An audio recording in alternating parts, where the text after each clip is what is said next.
take a look at what we have for lunch today on the ship. Something different. Look at this. Roasted carrot and tomato soup. It's pretty cool. Now, over here we also have a jasmine rice, chicken broccoli stir fry, grilled turkey and ham. That's turkey and this is ham.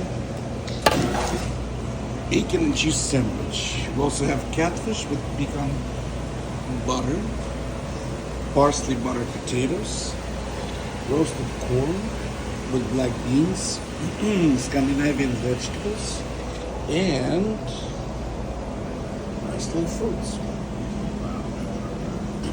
Also have regular salad.